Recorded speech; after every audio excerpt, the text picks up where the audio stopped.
Need to Succeed, the podcast. This will help you get everything that you want. This will powerlift your life, give you unshakable confidence to achieve your biggest goals and wildest dreams. It's going to help you to create a life that you love and build relationships that you adore. Why am I so confident that I can give you that?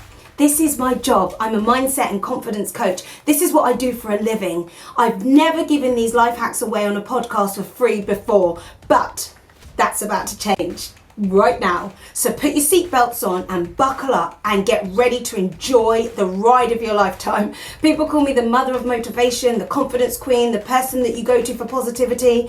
This podcast will motivate and empower you to run at your life, and the fastest way you can do that is to use these techniques, the same ones that I've used in my own life and the ones that I use and encourage for my clients. The only question that is left to ask you is, are you ready? Let's do this. Okay, here we go. I feel like we've done 100 episodes. But we haven't. Hello and welcome back to Everything You Need to Succeed, the podcast. I am here, Iffy Thomas, with my co-host, my wingman, my partner in crime, Chris Gray. Yeah, but not the kind of partner in crime that wears tights. More of a Top Gun kind of a wingman today. The aviator sunglasses, the leather jacket, and the plane. That's the look. I mean, I've parked the plane around the corner and I'm looking forward to the journey. I can't wait to have this conversation with you because I know that when we finish the conversation, you are going to have grown wings, literally. I think that's what I need. I'm sort of your Tom Cruise style wingman. So the wings are budding at the moment, but I need the feathers to fully bloom because at the moment I'm going to jump off the cliff and just not fly. So I need to flourish. Okay, so no pressure there, no pressure whatsoever. I was just looking at you thinking, if Tom Cruise was actually sitting in front of me, like that would just, I am a big Tom Cruise fan. Luckily, I'm not Tom Cruise because that would put you off. I'm just someone that wants to throw themselves off a cliff, yes, which that is true. Probably I wouldn't recommend. No, and a lot of the time we might get to the top of the cliff and we think to ourselves, shall I jump, shall I not? And it's the uncertainty of whether we'll be able to actually open up and fly and soar or not. Yeah, and I would just say, public health warning, you probably can't fly if you're human. Yes, do not. Gravity, the law of gravity has us all of us. So what we were going to do today is kind of benchmark where we're at the start of the journey so that we can tell if we've actually improved at all by the end of the podcast. And what I want to know is kind of what's the best way to do that? How can we gauge the success of this? Great question. So with everything that I do, I always use metaphors and analogies because I trained as a dancer. I'm really into fitness and building my body. And I really believe that we can use the same principles that we use to build our body, to build our careers, our lives, our family, whatever it is that we want. So if we think about this, if we're going to measure your success, just like if you were going to go to the gym, before you even start the gym training regime, we would want to know, like, where are you? What is your baseline? So let's get you on the scales, Chris. Okay, so I'm going to get on the virtual scales. And I've got to warn you, when I went to the gym, by the end of my gym sessions, after 6 months, I'd actually got worse. Fair enough, I never went to the gym, but it wasn't a good look. The graph went down. Yeah, that's quite upsetting when that happens. But then you have to look at yourself and say, did I do anything? If you didn't turn up to the gym, if you paid for a gym membership every month and didn't turn up. Yeah, there were lots of reasons. I'm not going to get into the reasons, but it was a time when gym attendance wasn't high on my list of priorities. Right. Okay, so at least we know why you actually declined. And this is interesting that you said. It's really important that if you're listening to this now and you're here because you want to develop and grow, is that you know that you can't just turn up and listen and just enjoy the conversation and then do nothing. But you didn't even turn up at the gym, but you did commit by paying every month with your direct debit. Yeah, but that's the thing. Just by paying the gym membership doesn't automatically give you the body that you've dreamed of. So that's why I want to hold people accountable. I really don't like wasting my time. Time is one of the most important commodities that we've got. You know, time is number one on my mind. And if I'm sharing and we're here, I want people to be able to take something away with them. But you won't know if you took anything away if you don't know where you started. Absolutely. So how can we find out where we're actually at the moment? Right. So it's called the health check. It's a mental health check. So the idea is you get onto the scales and we're going to measure like you would your body fat and your muscle mass and what your water percentage is and all of that stuff. Yeah. All the important lengths and girth. Yes, exactly. So we're going to start with some questions that are important to this. Now, on this journey of personal development, you've got to do a lot of the inner work. So from 1 to 5, I want you to mark yourself. 1 being absolutely no way, terrible, very bad. 5 being excellent and very, very, very good. Okay, so for each of these factors, we're going to come somewhere between 1 and 5. Yeah, and what I don't want you to do is overthink it. The thing is when I'm working with my clients and we start like this all the time, I don't need to know your answers. This is purely for you. You know, this is like what I want you to do is to really pay attention and look at the answers. Look at how you score yourself and be honest. You know, don't try and cheat. You know, don't try and put 1 foot on the scales. Keep 1 foot off. That never works. It does, but it doesn't tell you anything at all. You may as well just invent a number. Exactly. And we're not going to be inventing numbers. I think it's about getting real and facing the facts. So the first question I want to ask you, and I want you to really, really just think about it and be honest with yourself. How open-minded are you on a scale of 1 to 5? 1 being absolutely closed, 5 being I'm open to anything and closed to nothing. Well, my first reaction is yes, I'm very open-minded. I'm open to anything, not a problem. Yeah. Open-minded, that's me. Brilliant. So that's great. That's a great place to start, because imagine if you're into personal development and you're a business owner and you're building a business or building a brand or doing anything that is out of the mediocrity, not mediocre, and you are trying to grow and expand yourself, you've got to be open, because if you're not, you will just end up staying still. Just thought I'm going to start a company called Mediocre Media, and it's going to only do bland, uninteresting programs. Oh, at bland music, all the bland background music. Like lift music. It's like kind of background music for shops. Mediocre Media. No, copyright. Don't steal my idea. I don't think anyone would listen to it. No. I think it would be It's awful. the worst branding anyone's ever come up with. Mediocre Media. Yeah. Mediocre Media. There you go. We started something new that nobody's interested in. Good. Anyway, back to the point. How are we ranking ourselves on open-mindedness? Yeah. And I'm thinking, now I've given it a little bit more thought, I think there's probably some things that you'd struggle to convince me of. So I'm definitely not gullible. If you came to me and said, chickens can fly, I'd be like, I don't think they can. Okay, yeah, that makes sense. I think they can. I think they can, actually. I think it's pigs that can't fly. Yeah, I think chickens. But actually, even just then, do you see that? So for me, I am very open. You made a statement that I thought, can chickens not fly? But instead of me going, yes, they can, I was like, can they not? Let me think about it. Yeah, but that's because you're too open-minded. I was wrong. Chickens can fly. I think they have their wings clipped so they don't escape from the farm. But generally, they can fly. They are a flighted animal. Well, this is why this question is really important, because by the time you get to the end of these podcast episodes, I want your mind to be so open that someone could say something that doesn't make sense, but you, instead of your knee-jerk reaction to be you're wrong, it's like, let me lean in and listen a bit more. You know, that's what open-minded is. It's leaning in and listening, even when everything tells you that you shouldn't listen. Did you know that peacocks can fly? People think peacocks just hang around at ground level, but actually I've seen one at the top of a tree. Are you sure someone didn't just put it there? That's a cruel joke. It's like, damn you with your brightly coloured feathers. See how you get on at the top of the tree. So can peacocks actually fly? Yes. How come we never get to see it then? You never see them in flight. Like goats can climb trees as well. No way. Yeah, goats in trees is a thing. Wow. I didn't know that. See, I'm learning so much.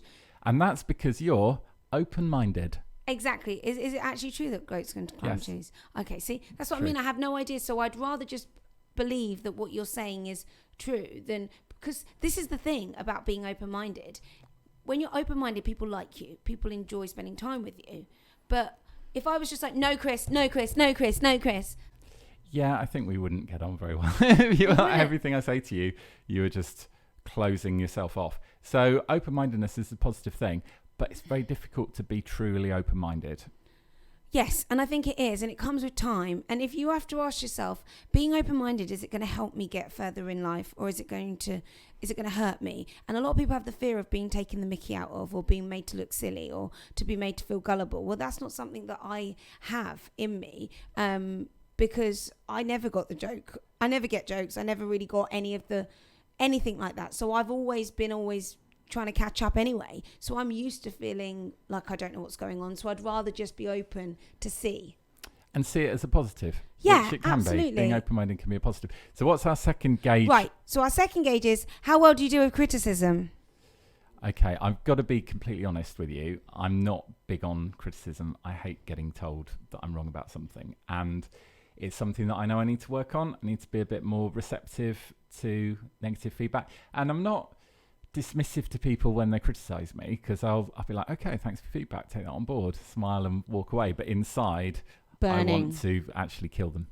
Yeah, and that makes sense. And that comes back down to like childhood. It comes down to belief systems. It comes down to self-esteem as well. Because when you most of the time when you're a child, you get criticized and it hurts. It feels bad. So when it happens as an adult, the same feelings happen inside you as when you were younger.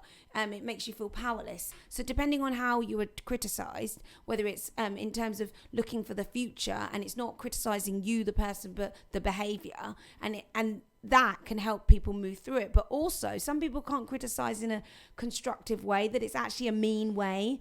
But on a number of 1 to 5, you have to ask yourself, how well do I deal with criticism?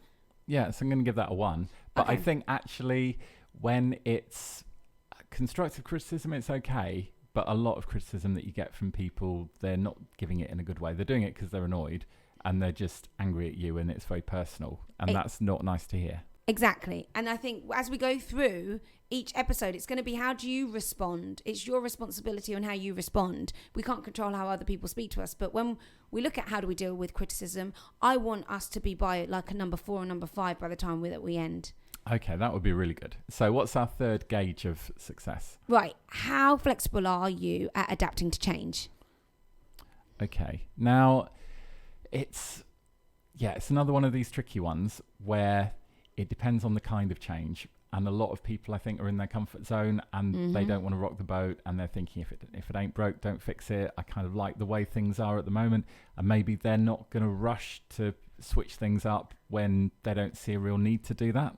Absolutely. And I think there are moments when you can be adaptable to change fast. Like you have early adopters, people who queue up outside Apple when they've got a new phone. And then you've got the late people who are still walking around with their rotary phones, those bricky things. Yeah, but I think actually there's a lot to be said for waiting a year after the phone comes out, when it becomes half the price. And if you're always the first one to buy the iPhone in the queue outside the Apple shop, you're going to be spending twice as much money as everybody that's happy with a slightly refurbished one that does exactly the same. Maybe it's got a very slight crack on the front of the screen that no one's going to notice, but it does the job exactly the same. I'm not somebody who stands outside Apple waiting for the phone, but when it comes to adapting to change, if I think about in business, I remember when I was doing my sales company, we used to use paper printed out leads where we'd cold call, and it worked. We were able to build our business having salespeople calling. But then when it came 2014 and everyone was talking about the digital world and moving into the world of getting onto the digital platform and not doing cold calls but doing emails to people, I was very reluctant to change because I didn't have a high level of adapting to change, because I was like, if it's not broken, why am I trying to change it? But what I know now, flashing back all those years, is that if I would have adapted to change much faster, I would have been closer to where I am now back then. So there are times when we have to say, look, it's not broke, but we have to be able to look around the corner and see, how do I adapt and move with the times, like Blockbusters. What's happened? Oh, Blockbuster Video. You not even the game show. You even forgot that you were like, what's happened to Blockbuster? Yeah, no, you don't even remember Blockbusters being a video store anymore, because you were going to talk about the game show, because they're absolutely obsolete. Nobody knows who they are. Well, yeah, absolutely. So they didn't adapt to change. Not quick enough. No. But I think you've got to also ask yourself, is this change that I'm being asked to adapt to a good thing or a bad thing? And would it be better? So I would say for your company, maybe they'd be better off carrying on making phone calls and sending emails at the same time, because maybe getting everybody to change the way they sell when it's already working isn't such a bad thing. So I would have been with you on that. I'd have been like, no, guys, no, let's keep stay going on the phones. This is working. Until nobody answers. And you're right. And I think that the point of it is if you are a bit open-minded and you're able to adapt to change and you're not so stuck in your way and rigid. You know, as a dancer, if you're rigid and stiff, it's unpleasant to watch a rigid and stiff dancer. People often say that about my dancing. Rigid and stiff are my trademark dance styles. Yeah, you're able to pick up the SpongeBob movement faster than me, who's a trained dancer. But that doesn't involve bending your knees. What are we on, number 4? The 4th gauge? Right, okay, so the next thing is, how well do you deal with rejection? Okay. I've not had a lot of rejection in my life, so I'm not sure how well I would deal with rejection, but I think probably badly. Some people have never had rejection but are still anticipating rejection, and rejection could be on any single level. Like for me, I've had loads of rejection in my life. You know, when I was 6 weeks old, my parents gave me away. They went back to Nigeria and I went to live with a family who were raised me through Save the Children Foundation. So I was effectively abandoned as a baby. So I experienced rejection on a cellular level, you know, before I'd even developed the muscles to smile. But then as I trained as a dancer, we go to competitions every single week and I'd get rejected every week. You've got to be really thick-skinned. With anything like that in showbiz, you get a lot of knockbacks. So I think you've got to have that resilience to be able to pick yourself up and just feel confident enough to know that it's not you, it's them. Exactly. So when it comes to rejection, I would love it if, you know, we took the time just to think about how well do we deal with it, and are we making decisions in life based on avoiding a rejection?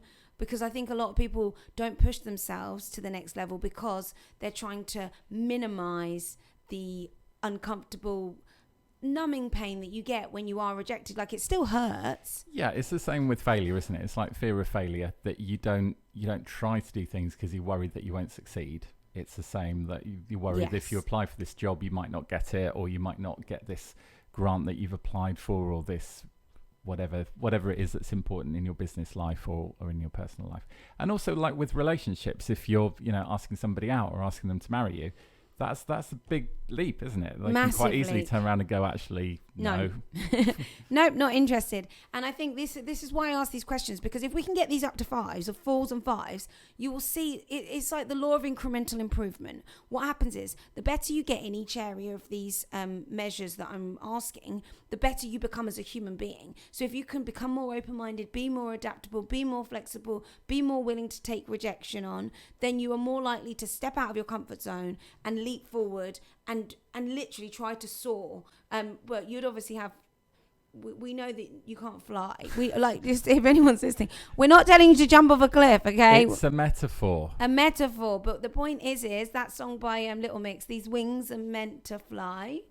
Yeah, but even Little Mix, if you were to push them one by one off a cliff and say, "Go on then, girls," where are those wings now?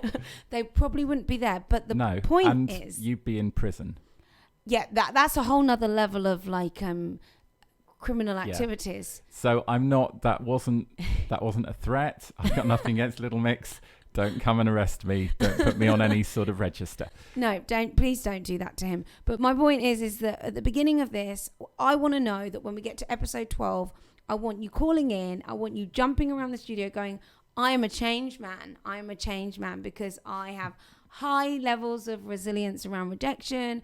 I can deal with criticism. I'm open-minded. I'm flexible. And the other one is, how often do you take responsibility for things that happen, the good, the bad, and the ugly in life? You see, these are all the awkward questions that I don't really want to be asked. So, yeah, again, that's probably an area where I need to get a little bit higher. So maybe 1 or 2. Okay, then. Yeah. And that when you can start taking responsibility, wow. But the thing is, it's never actually my fault. Oh, well, that's the problem. That's the answer. So, yes, literally, you just in any situation, whatever has happened, there's always somebody else that I can blame for it because it's never down to me. Now that I would say you're definitely a 1 for that. And I ask you, just, if you're going through these things and you're telling yourself, oh, I'm a 5, I'm a 4, get real with yourself, because just like the scales, we don't need any lies. We need to know exactly where you are, so that when we get to the end, you can see the improvement by just building up a little bit. So I want you to add one other question. Was there other?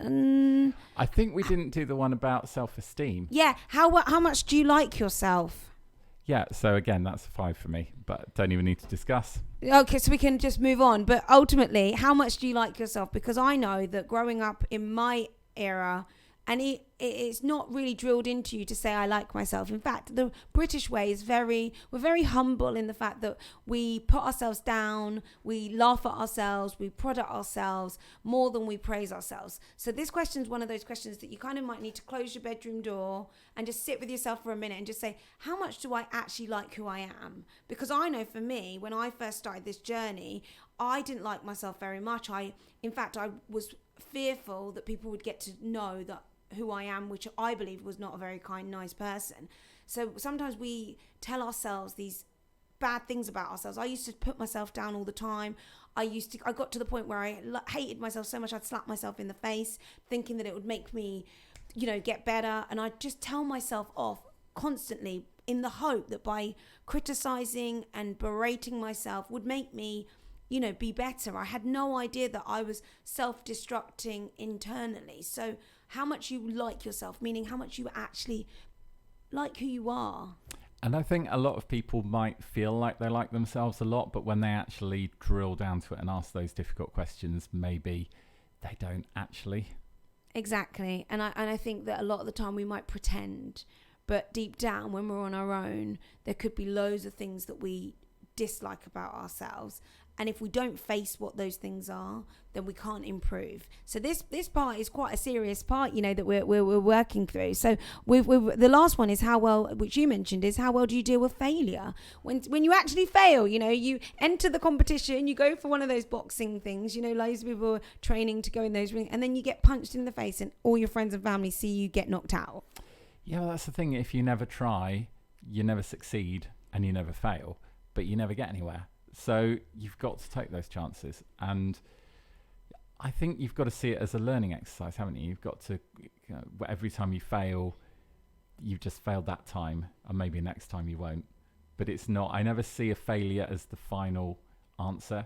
And maybe I don't accept failure because I'll always try and find a way around it or appeal the decision or whatever. So maybe that's not dealing with it well. But I definitely don't ever feel completely deflated and like I've failed. And like it's stopped. No, I feel like it's just one step along the road to something else. Absolutely. Well, that's a great attitude to have, because failure normally riddles people. People hate failing, especially public failure. But I always say, like Denzel Washington says, you're failing forward. Every time you fail, you're learning something else that you can pick up and take with you along that journey. And I had this really great interview with these 4 entrepreneurs. They were all 34 years old and they were multi-millionaires, and they got asked how many companies they'd started until they made their millions and had the success. On average, collectively, they'd done 17 companies each.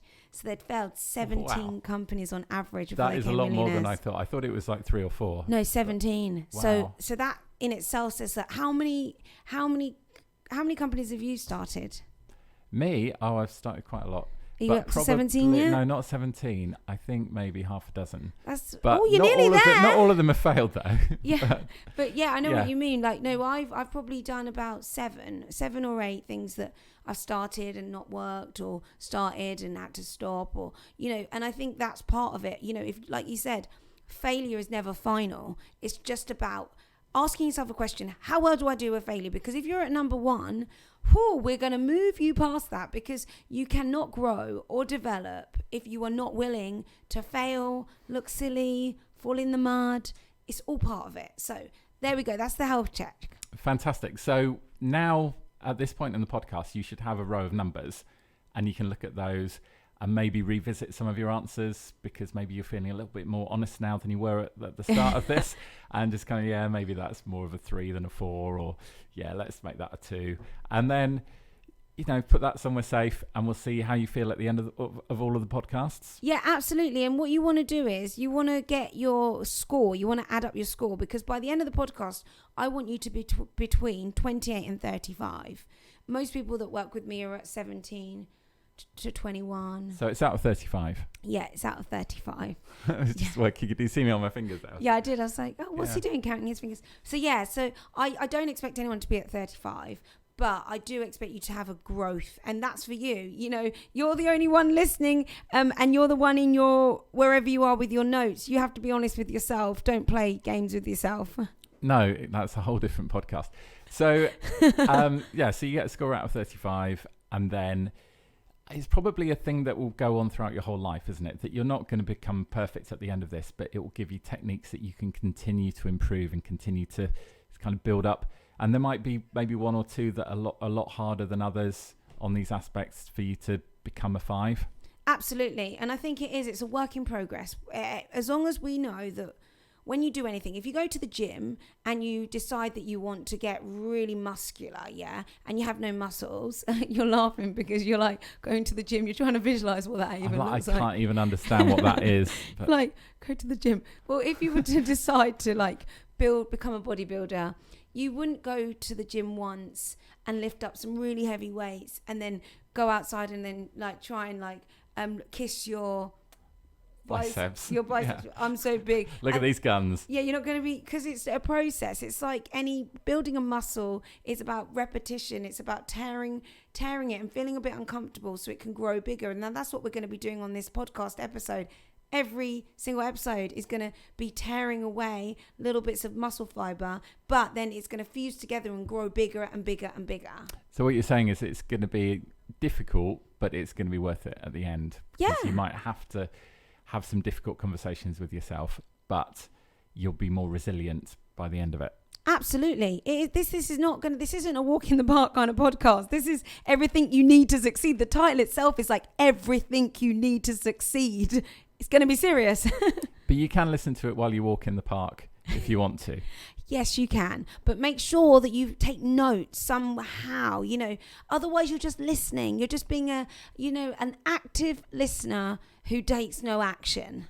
So is this a podcast that you're going to need a pen and paper all the way through it? Or can you sort of remember some of the bits? Or is it better to actually do the stuff and write it down as you're going along? That's a good question, because I personally think, like, I have this accompanies a book plug. I have a book called Powerlift Your Career, which is the podcast. We're delivering the podcast from the book.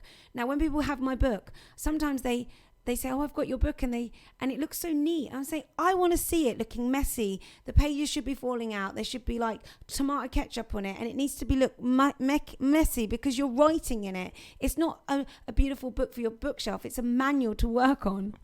So there's somebody getting a parking ticket behind you. I don't know if we can see it on the camera, but yeah, there's. Is he taking responsibility? He's parked in the wrong place. Can you see it? So there you go. This is live. Yeah, there it is. Yeah. Now that's important as well, because I got a parking ticket.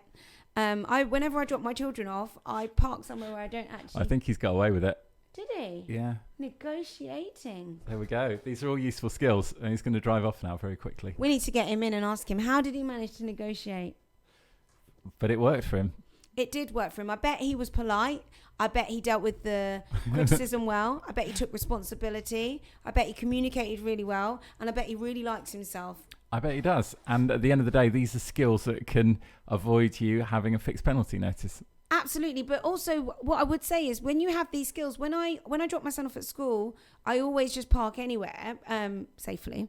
And I rarely buy a ticket because it's just like in and out. And for a whole term, I just did that. And then one day near the end of term, we got a ticket and it was £25. And I said to the ticket man, it's okay. If I was buying my parking ticket for the year, it'd be about £25. So everything in life's a balance. He went, you are the nicest person I've ever given a ticket to. I said, it's just, law, cause and effect.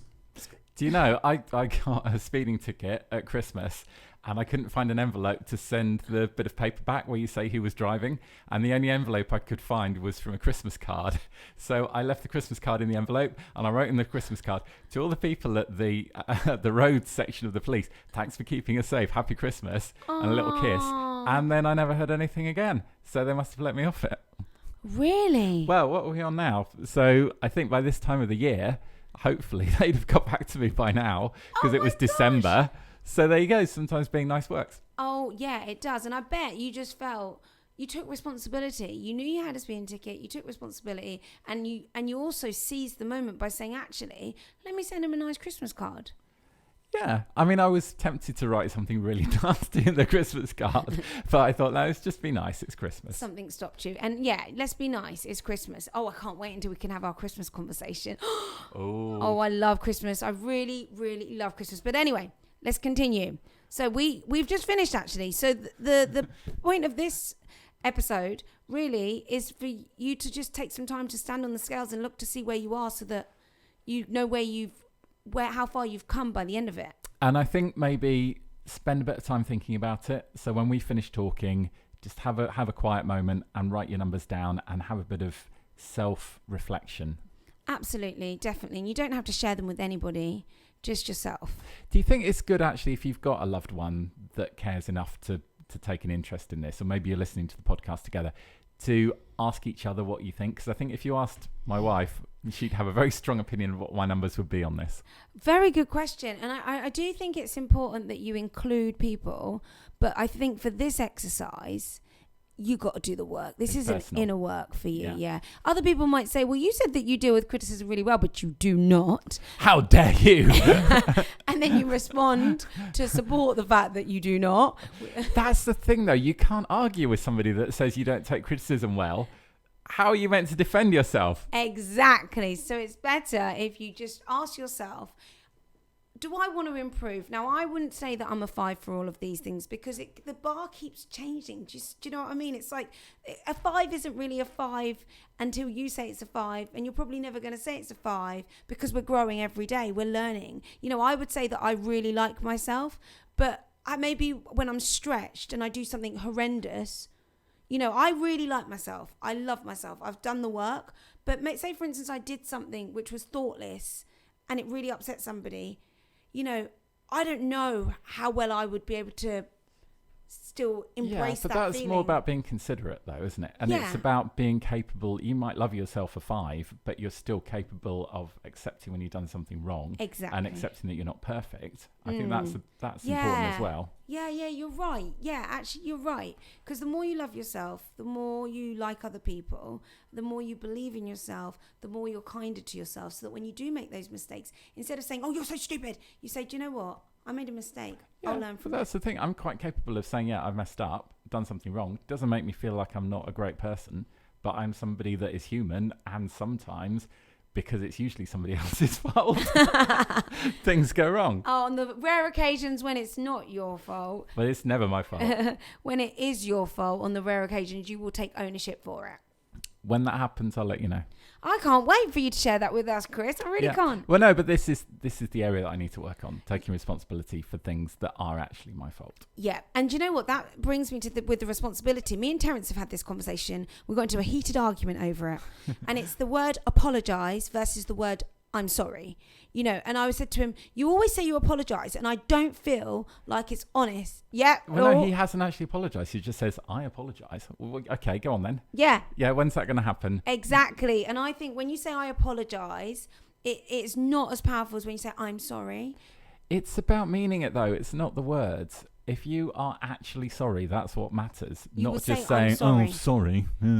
Yeah, you have to say, it has to be the meaning behind it. You can say the same words and mean the exact opposite, and that's the important thing. You've got to actually, you know, it's got to be a sincere apology, and that's the thing. Is he a politician? No, but you think he was. So I said to him, from now on, I don't want you to say I apologise. I said, I want you to say I'm sorry. He goes, but sometimes I do. I said, yeah, but you're telling me that you're not really sorry. What you're doing is you're saying the thing that you think you need to say for it to be okay. Yeah.